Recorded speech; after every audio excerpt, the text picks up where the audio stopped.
Spirit Radio, Dan Style. Dan here with you. I hope everybody out there's having a good time. It feels like it's been forever since I've done one of these shows. I don't even think it's been a week yet, frankly, but it just feels like it's been forever. So here I am. I'm doing another one. Spirit Radio, Dan Style at gmail.com. Please email me, get in touch with me, all that good stuff. Maybe throw me some show topics if you're interested in I don't know, something. Hey, there's something I'd love to hear you talk on. And ironically, the funny thing is we actually had a Zen Den this week, or one scheduled, I should say. And pretty much everyone canceled out on us. Initially, there was going to be only one of the people was going to show. A couple people were traveling, one was sick, one was blah blah blah. All these reasons, and it was cool. I don't know. It's like it might have served its purpose. We might still have more to go. I have no idea really what's going on, but it was very entertaining how it played out because basically me and the guy Jeff that do these decided, well, we're going to go ahead and get together, and went down, and him and I are still, we're working through certain things in our lives personally, for sure. And I think professionally we've both been having some interesting times lately. Just been busy, kind of stressful, a little crazy. And so we were just kind of dealing with stuff, and waitress ended up popping herself down, and she's just really cool. I mean, we've met her before. We go to this place more often than we're supposed to, really. But we ended up having a talk, and she's probably going to end up joining the Zen Den, and we basically had a little mini version of one while we were hanging out. So it was really cool. It was I don't know. It's just funny how life works, and when one door closes, another one opens, and that's really been kind of the topic that me and my buddy have been dealing with, and just kind of looking at the way things are in the world and the way things are in our lives, and just, things that are happening or not happening even for that matter. And we both kind of just have to realize that sometimes, doors close, but when they do, another one opens. Or, to be really lame with the analogy, sometimes you got to go out a window. But one way or another, it's all happening. So, I don't know. It was kind of a cool thing. And, of course, wanted to share that with you. Obviously, my channel's name is Dan Radio Style. I need to share that part. It says, please subscribe if you don't mind. I would appreciate it. I always love seeing that number grow. And I called this show Astral Conversations. It's a weird topic for me, so I'm covering it kind of in a couple different show topics because I don't think either one of them is one I want to do an entire show on. But both of these are things that I use frequently, and I wanted to kind of share. And I think I wanted to share some of the story that really leads up to how I started doing this kind of stuff. So, Astral Conversations, some would call it channeling. I think that's a really overused and poorly used word frequently. I like to think of it more, if anything, of talking to your higher self, or of getting your third dimensional part of your brain to shut up for a moment or stay busy and focused, and give like that other part, like the spiritual part or your more artsy part. I'm not really sure what part it is, if you believe what you want. So, you can maybe name it for me. I think it's kind of our higher selves that we're channeling, essentially, but it's still us. It's still coming from within ourselves. But really, you kind of shut up your brain so the rest of you can just do it. It's cool. So we're going to talk about it, and then I'll get into the intro, like I said, the stuff that led up to it. I think one of the primary things for me that really led down this path of there's energies outside of us. Well, first off, like many people, certainly guys anyway, the movie Star Wars. I'm going to go ahead and start with that because that's key. So when Obi-Wan died in the very, very first movie, he suddenly became like Luke's like friend, right? He was like, Luke, trust the Force, right? And he's always like in there in his head, right? And so that whole concept was obviously very early on in my life, was like, wow, that's really cool. And I really always loved the Force, and I love that idea and the good side. So, who knows? Maybe I've built my whole belief structure around that. It is what it is. But what really, really happened that I thought was significant, that truly changed my life, was when my grandfather passed away. My grandfather is probably one of the most amazing men ever to have lived on this planet. The guy was amazing, just awesome. He was one of the most wonderful human beings. He was super kind to everybody. He was loved by all, and he was just amazing. Loved the man. Still, to this day, love him. And he's been dead, 20 years now. I probably shouldn't cuss. Whoops. Oh, well. But that slipped out. But needless to say, he when he passed away, I I don't know. I miss him dearly. I did miss him dearly. I do miss him dearly. But I had an experience. I was down by the pool, and I was looking up, towards the sky, if you will, and I saw what looked like an outline, like an electric blue outline, like I could see an outline of a figure, but it was like it was electricity, right? Like it was, I could totally see through it, and it didn't really have any like real strong like boundaries, if you will. But I could kind of see it. I don't know. It almost looked shimmery, almost like that. It was just weird. And I remember looking up, because it was body-shaped. And I went up towards where, the head was, and I looked in the middle of it, and I saw what looked like the eyes. The eyes seemed a little darker. I could actually kind of see those. And I looked at him, I'm like, Grandpa?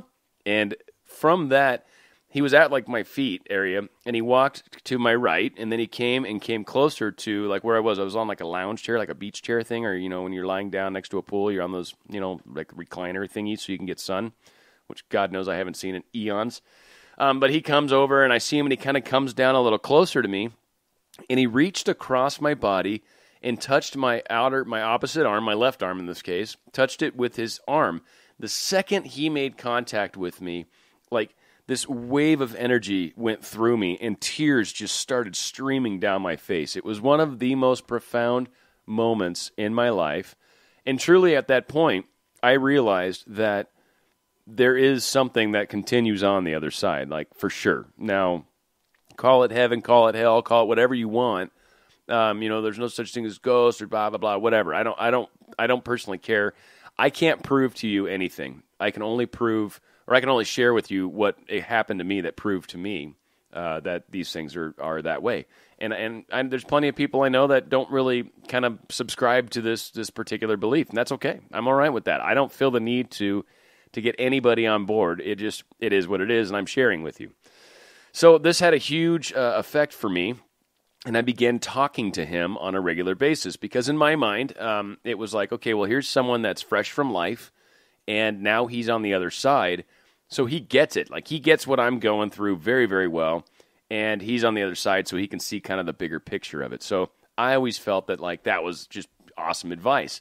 So he truly did become my Obi-Wan. I would frequently talk to him, and I would hear his answers. I would hear his voice. I would hear, it sounded like in my head, exactly what he would say. The same kind of words, the same phraseologies, even the tone. I mean, it was like Grandpa's talking to me, or through me, or whatever, right? So I was became very aware of the fact that you can talk to dead people, I guess. I don't know, The Sixth Sense, that was a great movie. I see dead people. Love it.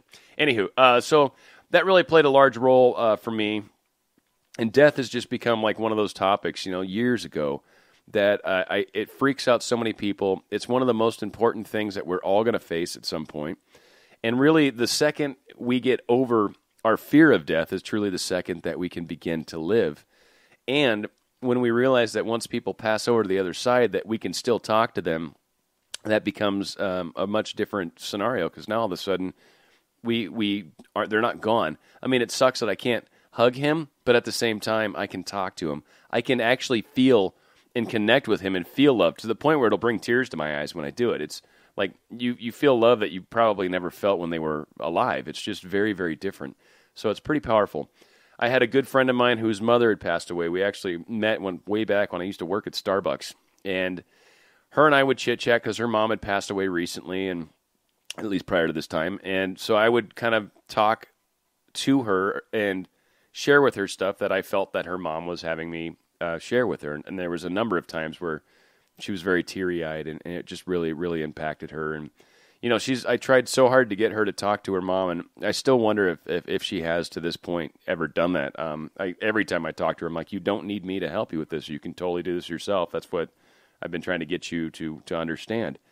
I think a lot of why this conversation is happening right now as far as this show is because a good friend of mine's grandmother, who just matters so much to her, and just seeing the tears in her eyes. I was hanging out with her last night, and just seeing the tears in her eyes when dealing with her grandmother, and the funeral was today. So my heart went out to her, and I felt horrible, and so I hope she's doing okay. I tried to share again with her things that I know Grandma's thinking, but it is what it is.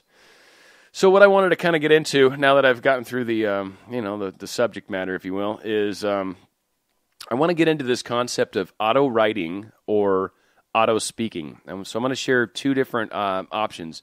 One of them came from Neil Donald Walsh. We've talked about this before, and basically his whole thing was he was writing a note to God on a yellow legal pad, and he's writing out all this stuff. He was angry because normally he'd write notes to people he was angry at. So he finally said, "Well, I'm just going to go to the source. I'm going to write this to the person that is the tippy top of the list. I'm going to God with this letter."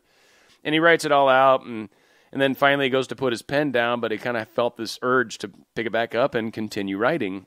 And he's like, "Are you just venting, or did you actually want an answer?" And he's like, I want an answer." And so began his conversation with God. So this is one technique I highly recommend. I've actually done it before, and it doesn't mean anything special at all. Anyone can do this. And again, it gets just back down to one really simple concept, and that's what I think the whole point of this entire show, which I'm 4 minutes. I'm running out of time, obviously. The most important thing is to just do it. All right? So when you practice the auto writing, write down a question, write down something that is perplexing or bothering you or something you'd like an answer to, and then literally just start writing. Just write whatever. Write. Doesn't matter if it sounds like you at first. Just keep writing. Don't think. Don't think at all about writing. Just write the words as they come to your head and continue writing until you're done.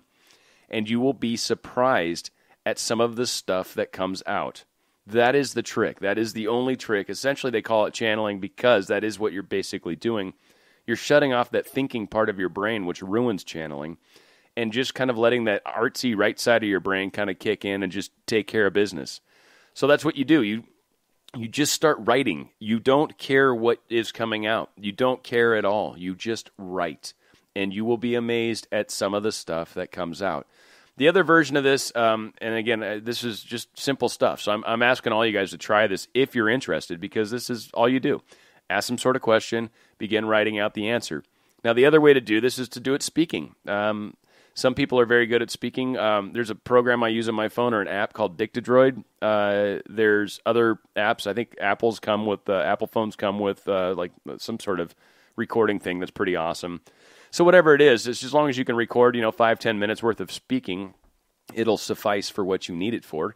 But again, same thing. Turn it on, talk into it, ask the question, and then you just start talking. You just start speaking, and at first it may sound a little funny. You've got to get your brain to just stop analyzing what you're doing.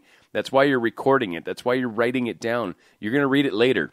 So who cares what you're saying? Just talk, and just let the words just keep coming out. And again, you will be surprised. This is one of those things where I'm like, I dare you to try this because it'll trip you out. Anybody can do this. This is not like only the masters, only your Zen Buddhist monks that are up in the crazy hill mountaintop, things are the ones that can do it. It's like anybody can do this. You just need to do it. That's it. You just need to try it, and you will be surprised. Why did I get into all the dead stuff? Because I think really the main reason I'm talking about doing this is because once you realize you can channel your higher self, you can start to do it for maybe relatives that you haven't talked to in a long time, and you'd like to get their advice.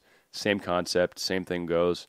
Also, as much as, like my friend that her grandmother just passed away, if she actually thinks about grandma and asks grandma questions, she's going to hear those responses inside her head.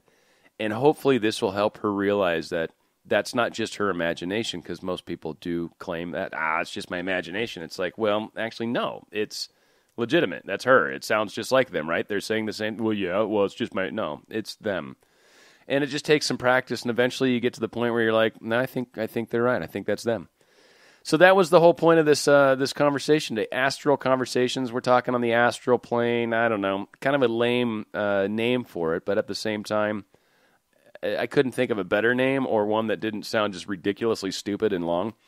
Auto writing, auto speaking, really? Like, no, that's not going to work. So anyway, I hope all of you try it. I think it's an amazing way to find things out. I've dealt with some of my major personal problems, personal stuff that's been going on with me recently, to a large extent with these ways. It's really, really awesome. So wanted to share with you. Hope everybody enjoys. It's been a while since I've done a show, so sorry if I'm a little rusty, but it is what it is. It's Dan Radio style. That's how we do it here, people, right? All right, Dan Radio style. Please subscribe. Email me with any thoughts you have at spiritradiodanstyle@gmail.com. As always, I appreciate it, and we'll do this again soon. Thank you all. Bye.